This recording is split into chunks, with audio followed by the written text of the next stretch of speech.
This is Soraya from the Sorayaverse and Purposeful Professional Media. Now, I know everybody's talking about the Grammys, and we're talking about the dressing, and we're talking about the red carpet, and we're talking about the moments in the awards. But what if I told you that the Grammys actually, right, can unlock new heights or help you unlock new heights in your career? Yes, today I'm here to use our Grammy award-winning artists, right, to help you unlock new heights and levels in your career. This is Soraya from Purposeful Professional Media and the Sorayaverse, the podcast for the people, your career, and the culture. So let's get into it. So I think that there was so much career advice left on the table at this year's Grammys. We tend to think of musicians and artists as being pretty separate from who we are. Like, you know what? This is just an artist I like to listen to, or this is just a musician that I rock with. But no, like, if you look at and study the careers of artists and musicians, you can learn so much about them. You can learn so much about what they're capable of, and you can learn so much about the struggles that they have persisted through when it comes to their own careers. All of these artists have a backstory that we can learn from. I really do love music industry podcasts. Two of my favorites are R&B Money, which talks about artists that, you know, are in the R&B genre of music and some of the things that they went through, you know, to get to where they're at. A lot of them started in the church. They started very young and they just grew and built and built and built.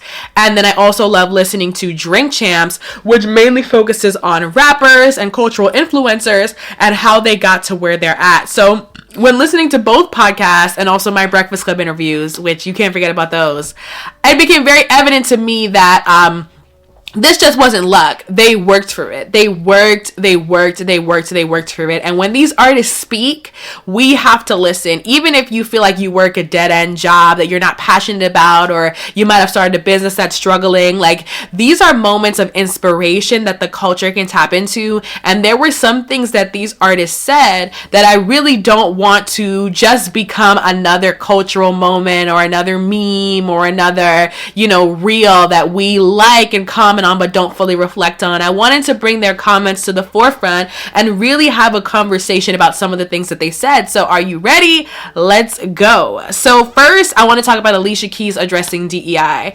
So one thing about Alicia Keys, she is a humanitarian at heart. A lot of people don't know about the work that she's done. I did read her book more myself, and I do believe her organization is called Keep a Child Alive.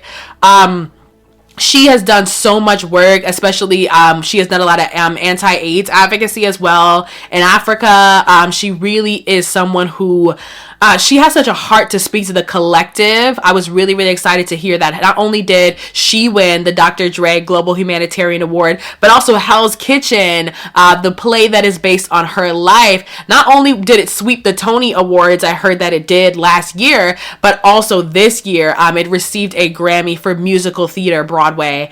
She's just an amazing lyricist, composer, musician, but also an amazing person. And the speech that she gave was so inspirational. She shouted out so many female artists that stand out and, you know, dared to be different. But most importantly, she was bold enough to address DEI. She said, out of her own words, DEI is not a threat, it's a gift. And in a moment where our country is so polarized, right, in the moment where the workplace has become almost a war zone of sorts, right, when it comes to DEI, we're thinking about, should we boycott this organization, right? Should we walk out or have a strike within this workplace?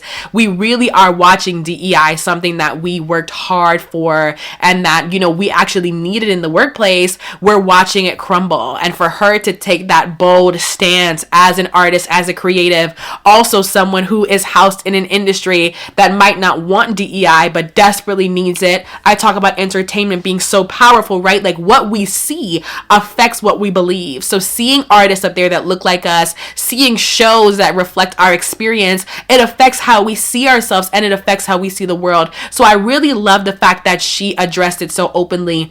What can we learn by this, right? If DEI is being shut down in your workplace, address it openly. Do not allow your organization to miss the mark. A lot of people are trying to water down DEI and talk about culture and belonging, but the truth is there is no belonging without diversity, equity, and inclusion. We need diversity for there to be equity, for there to be inclusion, for there to be belonging. That's why all of the the letters and the words make so much sense. And I feel like DEI is an acronym that they're so against, because it does have the power to finally bring a lot of the organizational dynamics and justice that has gone, we could say, unacknowledged or even unaccounted for, to the forefront. And that's why it's under attack. But what we can learn from Alicia is to be brave in these moments, right? Everyone doesn't have to be an activist, but do what you can. Stand up where you are and really use your voice to make a difference. Next, I want to talk about what Beyonce said. Congratulations to Beyonce, who stood in her queendom, an example and inspiration to all women leaders. But I want to talk about what she said about genre, right? So she said that genre is a code word to keep us in our place as artists.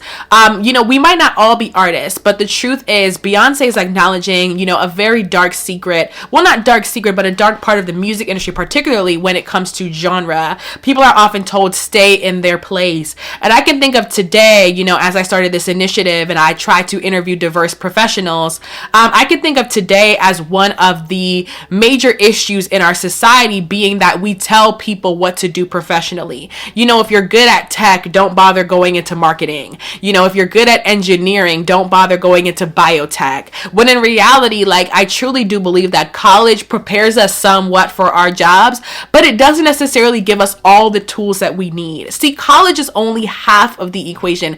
I wouldn't even say half. It's maybe 10% of the equation. I think there was a study that said how many years, 15 years after college, 70% of college educated people do not work in a job pertaining to their major. You are beyond your major and what you studied in college. You are beyond your first few jobs. I truly believe embracing the beginner's mind.